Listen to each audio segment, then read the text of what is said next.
네, 2025 경주 에이펙 정상회의가 막을 내렸습니다. 경주 선언 도출부터 인상 깊은 외교적 장면들이 많았는데요. 관련 내용 전문가와 함께 살펴보겠습니다. 남성욱 숙명여대 석좌 교수와 함께합니다. 어서 오십시오. 안녕하십니까. 네.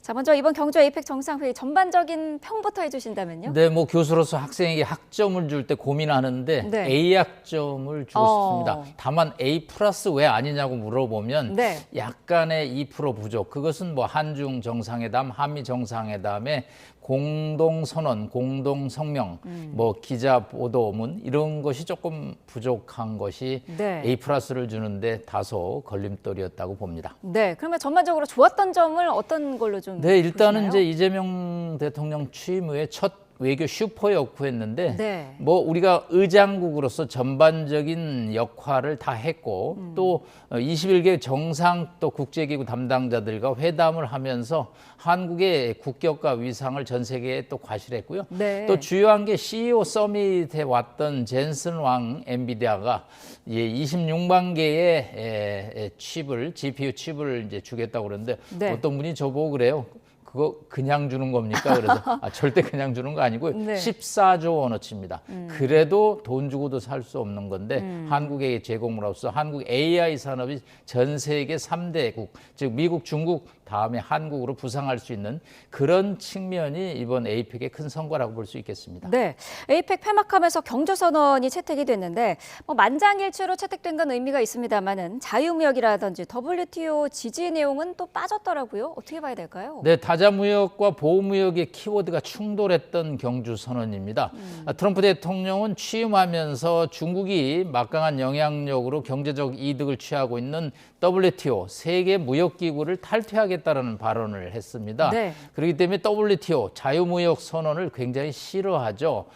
지난해 칠레 마추픽크 에이펙 정상회담에서는 그런대로 다자무역이라는 표현이 들어갔는데 이번에는 미국이 강력하게 반대를 해서 네. 강요선언, 즉 외교통상 강요선언에서 WTO의 중요성을 인정하는 표현을 넣었고요. 네. 대신 이제 경주선언에서는 WTO라는 단어를 뺐습니다. 그러니까 미중이 절충을 한 거죠. 네. 중국의 입장이 이제 경주선언보다는 강요선언에 반영됐고 미국의 입장이 결국은 강요선언에 포함됐다라고 볼 수 있겠습니다. 네, 자 이재명 대통령의 정상회담 성과들도 짚어보겠습니다. 먼저 이 한미 정상회담에서는 관세 협상이 타결됐고 또 핵 추진 잠수함도 큰 이슈가 되지 않았습니까? 어떻게 보셨나요? 네, 사실은 뭐 경제협력체 어떤 회의였는데 갑자기 안보 현안이 강하게 돌출됐는데 이게 언론이 보통 퇴장을 한 다음에 양자 협상에서 얘기가 나올 부분인데 네. 갑자기 언론이 아직 철수 안 한 상황에서 핵 추진 잠수함을 말씀을 했습니다. 이재명 대통령 입장에서는 지난 1차 6월에 한미 정상회담에서도 이 문제를 비공개로 얘기를 했는데 네. 미국 측이 이제 반응이 없기 때문에 이번에 아예 공개석상에서 얘기를 하면서 좀 임팩트를 준 그런 측면이 있는 것 같습니다. 뭐 지난번에 말씀을 드렸는데 다소 뭔가 좀 이해가 덜 된 것 같다고 그래서 네. 이 문제를 이제 얘기를 했고요. 핵 미사일을 싣고 다니는 SSBN 핵 잠수함이 아니고 네. 핵 연료를 쓰는 디젤 대신에 동력으로 우라늄 농축을 쓰는 핵 추진 잠수함을 이제 만들고 싶다고 그랬는데 네. 이게 트럼프 대통령이 현장에서는 그냥 고개를 끄덕끄덕하는 표정으로 했는데 갑자기 소셜미스에 다음날 새벽에 올렸는데 승인한다. 그런데 네. 필리조 선수, 필라델피아에 한화가 인수했던 필리조 선수에서 건조를 했으면 좋겠다는 표현을 썼는데 이게 상당히 조금 저희가 원하는 타겟하고는 조금 거리가 있습니다. 네. 저희 지금 잠수함 다 만들 수 있거든요. 이번에 그래서 캐나다 총리가 내년도 60조 원의 잠수함 수주를 앞두고 HD 중공업 그다음에 하나오션 현장을 방문할 정도로 우리가 기술력이 있는데 네. 연료가 문제거든요. 네. 지금 디젤로 육상에서 충전을 해갖고 가면 3주 정도 바닷속을 다닐 수 있고요. 이게 또 소리가 많이 납니다. 네. 그렇기 때문에 이제 한 6개월에서 1년 갈 수 있고 소리가 덜 나는 핵 연료 추진 잠수함을 이제 만들고 싶은 것이 우리 해군과 우리 국가의 목표죠. 그런데 이거를 필리조 선수에서 만든다라는 것은 필리조 선수는 현재 배 만드는 시설도 부족하거든요. 그래서 네. 한화에서 투자를 앞으로도 계속해야 되는데 이 잠수함 만드는 건조 시설은 육상에서 새로 또 지어야 되기 때문에 저희가 원하는 것은 조금 다른 차원의 말씀을 트럼프 대통령이 해서 앞으로 실무진끼리 이 문제를 상당 부분 논의해야 될 것으로 보입니다. 네, 말씀하신 것처럼 세부 내용을 둘러싸고는 여러 가지 지금 이슈에서 입장차가 있는 것 같은데 그 잠수함 같은 경우에도 앞으로 좀 세부 사항을 논의하는 과정에서 좀 어려움이 있지 않을까 싶기도 하거든요. 네, 이게 이제 핵 비확산과 맞물려 있습니다. 중국이 네. 그래서 반발을 했던 발표문이 나왔고요. 일단은 핵 추진 잠수함을 만드는데 이거 한국이 관여하는 부분이 어디까지냐? 네. 쉬운 말로 미국에서 만든 거 사가져 오는 정도냐? 그런 정도로 이제 여러 가지 협력 방안에서 한계가 있는데 이 마스가 프로젝트 1,500억 달러를 가지고 트럼프 대통령은 이거 와서 우리가 만들 테니까 사가져 가라. 그리고 물론 기술력도 좀 한국에서 인력도 좀 오면 좋겠다. 아마 이런 구상을 한 것으로 보여서 약간의 좀 동상이몽 측면이 있어서 이건 결국은 한미 원자력 협정의 개정과 맞물려 있거든요. 네. 즉 우라늄 농축을 20% 이상 허가를 받아서 할 수 있는 조항의 개정이고 이것이 또 군함에 또 들어가는 문제, 네. 즉 군사용 전용의 문제 등이 있기 때문에 문제는 결국은 한미 원자력 협정의 개정부터 시작이 돼야 될 것으로 보입니다. 네, 관세 협상 부분에서도 세부 내용에서 좀 이견이 보이는데요. 특히 뭐 농축수산물의 개방 범위도 그렇고요. 반도체 조항에서도 좀 입장차가 있는 것 같더라고요. 네, 이번에 이제 어떤 공동 보도문 또 성명 이런 것이 나오지 않았기 때문에 네. 양측이 이제 국내에 와서 설명하는 과정에서 다소 조금 이견이 보이고 있습니다. 우리 이제 김용범 정책실장이 결과를 성명하는 과정에서 농축산물을 100% 개방 반대를 했다. 그다음에 네. 반도체는 대만과 비교해서 불리하지 않겠다는 표현을 썼는데 네. 이거 미국 입장에서는 또 조금 수용하기 어렵죠. 왜냐하면 미국 입장은 앞으로 품목별로 계속 협상을 해 나간다는 얘기입니다. 그래서 농축산물은 반드시 한국이 열어줘야 될 분야고 반도체는 앞으로 협상을 해가면서 이 관세율을 결정하기 때문에 앞으로 한 일주일 내내 이 팩트시트라고 양측이 합의한 내용. 네. 지금 미중 정상회담의 백악관 그 홈페이지에는 미중 간에 그 얘기했던 내용을 팩트시트 형태로 좀 공개가 돼 있거든요. 네. 미일 정상회담 결과도 지금 공개가 돼 있고요. 그래서 한미 정상회담의 어떤 팩트 체크, 즉 팩트시트라고 그래서 상황을 정리한 내용이 밝혀지면 네. 이제 어느 정도 가닥을 잡을 수 있을 것으로 보입니다. 네. 정상회담 이후에 미국에서는 트럼프가 선물로 받은 그 신라 금관이 화제가 되고 있습니다. 한국이 트럼프의 왕관을 주고 핵잠을 받았다라는 말도 나왔고 트럼프가 왕관을 쓴 풍자물들이 넘쳐나고 있더라고요. 사실은 이번 정상회담에 개인적으로 가장 재미있었던 부분은 네. 무궁화 대운장과 경주 금관을 옆에 놓고 이재명 대통령이 설명하는 과정에서 트럼프 대통령이 눈을 크게 뜹니다. 네. 네, 정말로 관심을 보였다는 표시죠. 저 무궁화 대운장에는 자그마치 1억 2천만 원 정도의 금이 들어갔고요. 금관은 저희 1kg의 합금이 들어갔습니다. 네. 그러니까 돈으로 치면 뭐 거의 3억 원 가까이가 들어갔고요. 또 저것이 지금 미국에서 반 트럼프 시위로 민주당 중심으로 No Kings 왕은 없다라는 시위가 있는데 마침 그 시간에 한국 가서 금관을 받음으로써 저 금관을 쓴 빔이 지금 SNS에서 많이 돌고 있는데 네. 한국이 뭐라 그럴까요? 커닝 앤 와이즈라고 해서 아주 트럼프의 취향을 적격했다. 그래서 왕관을 선물했다 그러는데 저희로서는 좀 아쉬운 점 우리가 저렇게 줬으면 트럼프 대통령도 좀 선물을 좋은 걸 줘야 되는데 워싱턴 내셔널스 프로야구팀에 ER 될까 말까 한 타자 크루즈의 배트에다가 본인이 서명한 야구 배트와 공을 주고 있어서 트럼프 대통령이 요즘 좀 인색해지시는 느낌이 있습니다. 그렇군요. 자, 한중 정상회담 이야기도 해보겠습니다. 시진핑 주석과 95분간 회담을 가졌더라고요. 이거 한미 정상회담보다 굉장히 긴 시간 아니었습니까?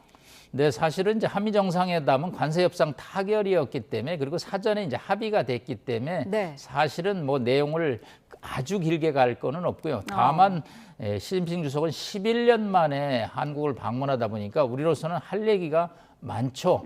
일단은 사드 배치 후에 한국과 중국 간의 관계가 냉각기를 거쳐서 이제 이재명 대통령 취임 후에 이제 통화를 하면서 다시 회복의 길로 가자라는 회복이라는 단어를 썼습니다. 그러다 보니까 현안도 많고 또 얘기 드릴 사항도 많다라는 것이 이제 용산 측의 설명이었고요. 네. 뭐 경제협력서부터 정말 핵추진 잠수함, 한안령 해제, 서해 불복 구조물 또 일종의 뭐 한류 스타들의 북경에서의 공연까지 다양한 현안이 나왔기 때문에 이야기가 길 수밖에 없었던 것으로 보입니다. 네. 무표정으로 유명한 시진핑 주석이 활짝 웃는 모습들을 이번 에이펙 그 기간에 좀 자주 봤는데 양국이 선물을 주고받을 때도 그 웃음이 나왔어요. 일단은 이재명 대통령이 선물로 준 거는 바둑판이었는데 바둑이 시진핑 주석이 굉장히 좋아하는 것 중에 하나라고요. 네, 사실은 뭐 과거에 거의 프로 기사 실력이었다고 합니다. 그래서 네. 2014년에 방한했을 때도 박근혜 전 대통령이 바둑 알을 이제 선물로 줬죠. 자, 바둑 알만 주면 안 되죠. 바둑판이 있어야 바둑을 주겠죠. 그래서 이번에 이제 비자나무로 만든 네. 바둑판을 선물로 했습니다. 그랬더니 이제 시진핑 주석이 샤오미 폰을 이재명 대통령에게 선물했는데 네. 이게 이제 중국 입장에서는 한중 합작의 결과물이다. 이게 과거에 이제 LG 디스플레이에서 우리 스마트폰에 이 유리를 갖다가 액정을 공급했고, 근데 사실은 저게 지금 삼성 제품이라고 나중에 알려졌습니다. 그러다 보니까 이제 이재명 대통령이 조크로 이거 통신 보안 됩니까? 네. 그랬더니 백도어 있는지 찾아보라. 백도어라는 건 악성 코드죠. 스마트폰에 악성 코드가 오면 통신이 보안이 안 되죠. 이제 그런 정도로 저는 시진핑 주석이 상당히 이 이공계 출신, 칭화대 출신이라 네. IT 분야에 대해서 굉장히 순발력 있고 지식이 깊다라는 것을 다시 한번 이해를 했습니다. 그렇군요. 정상회담 중에 시 주석은 소통과 신뢰 강화를 언급을 하면서 화기애애한 분위기가 연출됐다고 하는데 모순이라는 표현을 또 썼다고 하더라고요. 근데 이게 한중 관계에서는 잘 쓰지 않는 표현이라던데요. 네, 일단 한중 회담에 이제 선물로 주고받은 아주 밝은 모습도 있지만 한중 간에 여전히 무거운 이슈들이 깔려 있습니다. 네. 일단 모순이라는 단어는 이게 중국에서 나온 창과 방패 싸움에서 서로 이긴다고 하는 거죠. 한국이 중국과 경제 협력을 하고 한반도 비핵화를 하면서 한미 군사 동맹을 강화하고 또 핵추진 잠수함을 하고 이것은 동북아의 정서에 맞지 않는다. 동북아 정서라는 것은 이제 중국의 일종의 뭐 패권주의라고 볼 수 있겠죠. 그다음에 이제 핵심 이익이라는 게 몇 개 있습니다. 중국에. 네. 첫째가 대만 문제죠. 이것은 이제 주한미군의 전략적 유연성과 맞물려 있는 문제인데요. 주한미군은 북한 방어에만 써야지 대만 유사시에 주한미군이 전략적 유연성에 따라서 개입하는 것은 안 된다라는 것을 강한 메시지를 했고요. 네. 또 한미 간의 협력이 중국의 국익을 침해해서는 안 된다라는 또 메시지죠. 이번에 사실은 이제 한화 조선소, 필리 조선소에 대해서 제재를 가했죠. 이것은 이제 중국의 국익에 맞지 않는다라는 거죠. 그래서 이 모순 핵심 이익 사실은 이런 것이 이제 외교적인 용어이기 때문에 우리 시청자들 입장에서는 이것이 갖는 의미가 무엇일까? 네. 그래서 사실은 이제 전문가나 정부가 이런 문제에 관해서 조금 국민들이 알아들을 수 있도록 해설 설명을 해주는 것은 앞으로도 필요하고요. 특히 또 이제 한국에서의 반준 정서에 대해서 중국은 심각하게 생각을 하는 거죠. 네. 저희가 3월에도 베이징에 가서 회의를 할 때 한국은 어느 나라를 대상으로도 시위를 한다. 자유민주주의 국가이기 때문에. 그런데 이제 중국 측 입장은 특히 시 주석을 초상화를 불태운다든가 중국 대사관 인근에서 시위하는 건 자기네 정서로서는 이해할 수 없다라는 측면이기 때문에 네. 우리 정부가 나서서 단속을 하죠. 그런데 이런 문제에 관해서도 중국이 강한 이제 이견을 표시하는 거에 대해서 네. 우리가 이제 어떻게 협력을 해나갈지 좀 고심을 해야 될 것으로 보입니다. 자, 이 대통령이 북한에 대한 중국의 적극적인 역할도 요청을 하기도 했는데 시 주석은 일단은 원론적인 답변만 한 것으로 전해지고 있더라고요. 이 정도 수준의 답변만 할 수밖에 없는 어떤 이유가 있지 않을까요? 네, 이번 한중 정상회담의 가장 큰 이제 이렇게 불확실성, 불투명성 중에 하나가 한반도 비핵화입니다. 이거 중국 발표문에 없거든요. 네. 우리 유성락 실장은 한반도 평화 동북아 안정을 노력을 하겠다고 그러고 북한 비핵화라는 단어를 썼습니다. 근데 중국은 뭐 이 단어를 쓰지 않음으로써 이 한반도 비핵화가 회담에서 공식적으로 논의되지 않았다라는 기록을 남기고 싶은 거죠. 이것은 이제 중국과의 북한과의 관계 때문에 그렇습니다. 북한의 박명호 외무성 부상이 이틀 전에 한반도 비핵화가 의제로 오른다는 소식에 대해서 강력하게 반발하는 네. 그래서 개꿈이라는 단어를 썼습니다. 천번 만번 바뀌지 않을 개꿈을 꾸지 말라는 표현을 썼습니다. 물론 뭐 김여정 담화보다는 격이 좀 낮지만 네. 중국 입장에서는 북한의 반응을 신경 쓰지 않을 수 없죠. 특히 9.3 전승절에서 김정은과 시진핑의 정상회담이 아주 강렬하게 진행이 된 상황에서 네. 북한의 입장을 고려하지 않는 한반도 비핵화에 관해서는 중국에서 한계를 가질 수밖에 없고 이것은 또 우리가 앞으로 이 문제를 해결해 나가야 되는 과제가 점점 어려워지고 있다는 뉘앙스를 갖기 때문에 우리로서 북한 비핵화는 포기할 수 없는 목표이기 때문에 네. 이 문제에 관한 고민이 좀 더 필요할 것으로 보입니다. 한한령은 어떻게 보세요? 이게 지금 해제가 되는 건가? 긍정적인 신호가 좀 나오긴 했거든요. 네, 박진영 위원장까지 이제 대동해서 네. 박진영 위원장이 북경에서 우리 K 한류의 스타들의 공연이 필요하다는 얘기를 합니다. 네.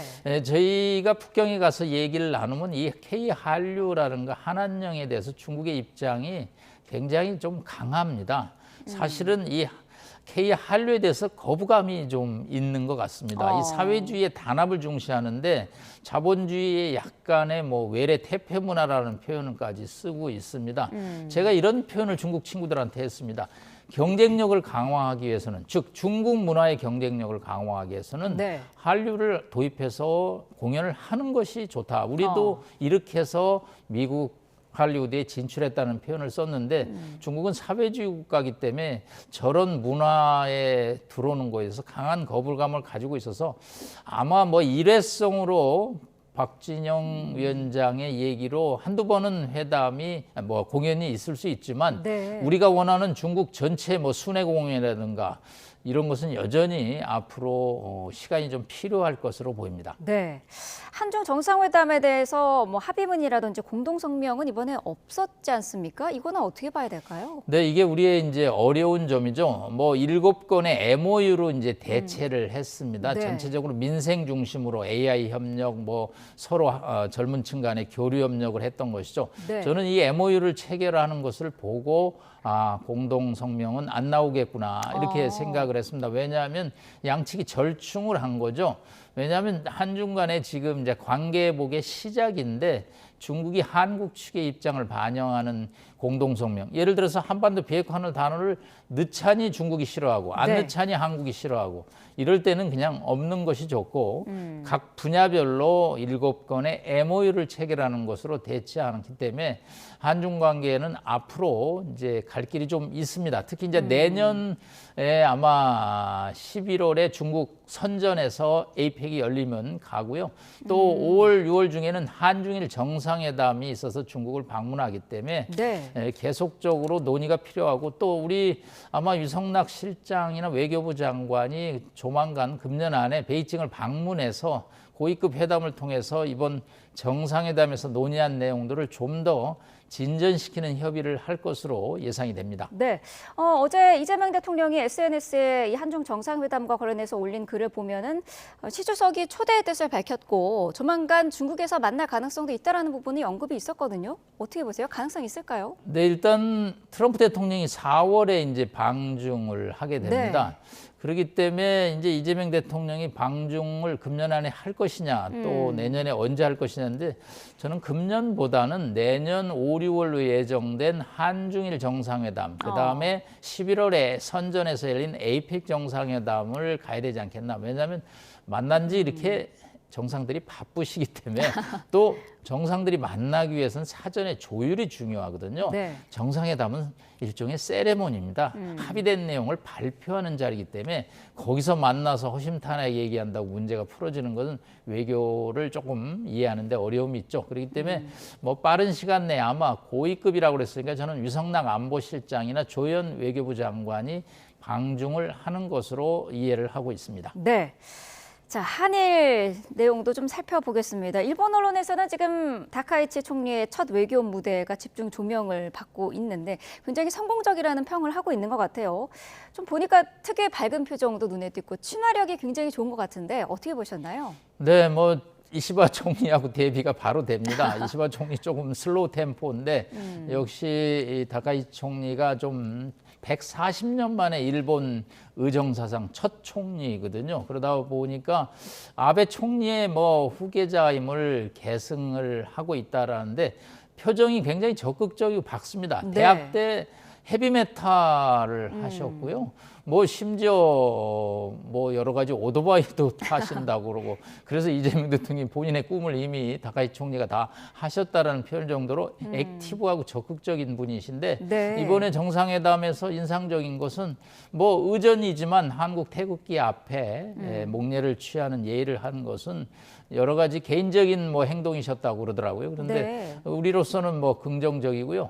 일단 이재명 대통령이 다카이치 총리의 지역구인 나라현을 이제 방문을 다음번에 셔틀 외교로 하겠다. 특히 한일 간에는 이제 셔틀 외교가 되느냐 안 되느냐가 관계 정상화의 하나의 지표인데 이번에 이제 오셨으니까 이재명 대통령이 아마 내년 봄쯤에는 나라현을 방문하지 않겠느냐 그런 측면에서 한일 협력은 이제 시작이지만 빠른 속도로 우려를 불식시켰다는 거죠. 저희로서는 뭐 여자 아베라는 표현을 써서 네. 극우 뭐 그런 컨셉으로 가지 않을까 그런 걱정이 있었는데 일단은 뭐 외교라는 건 또 개인적인 어떤 신념보다는 국가 간의 이익을 중심으로 협력을 해나가기 때문에 다카이 총리가 그런 측면에서 훌륭하게 데뷔전을 치렀다고 볼 수 있겠습니다.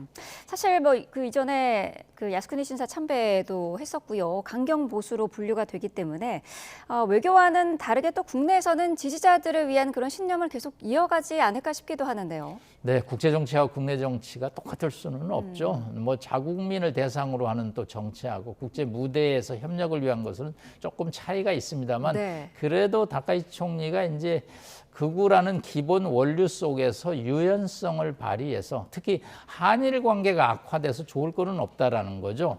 이번에 이제 다카이치 총리가 재미난 점은 중국의 강력한 반대에도 불구하고 대만 대표부에 있는 장관급 인사를 따로 만났습니다. 그래서 이게 네. 중국이 강력하게 불만을 표시를 했거든요. 네. 그런 측면에서 이제 마이웨이 또 일본의 국익에 맞는 마이웨이는 뭐 지속되기 때문에 일종의 일중 관계, 중일 관계는 여전히 뭐 살얼음판을 걸을 수밖에 없는데 한일 관계에 관해서는 뭐 긍정적인 예상이 됩니다. 네.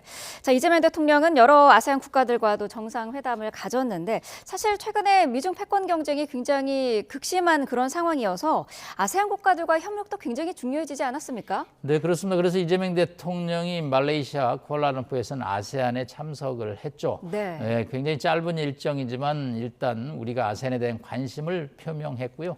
또 이번에 뭐 양자 회담 등을 많이 했습니다. 인도네시아 대통령하고는 저희가 KF 전투기 제공 기술하고 돈을 좀 못 받고 네. 있는데 그것을 이제 또 우회적으로 표현을 했습니다. 또 싱가포르 총리하고도 얘기를 나눴고요. 우리 입장에서는 뭐 개별적인 양자회담을 다자 이런 슈퍼 외교 회담을 통해서 많이 성사시킴으로써 미중 치중된 외교 협력, 경제 협력의 다변화를 모색하는데 사우스 아시아 즉 역대급으로 남중국해 문제 또 아시아 문제에 관심을 보인 것은 뭐 긍정적인 평가라고 볼 수 있겠습니다. 네. 학점으로는 앞서 시작할 때 A 학점을 주셨는데요. 전반적인 내용 자세히 들어봤습니다. 남성옥 숙명여대 석좌 교수와 함께했습니다. 고맙습니다. 감사합니다.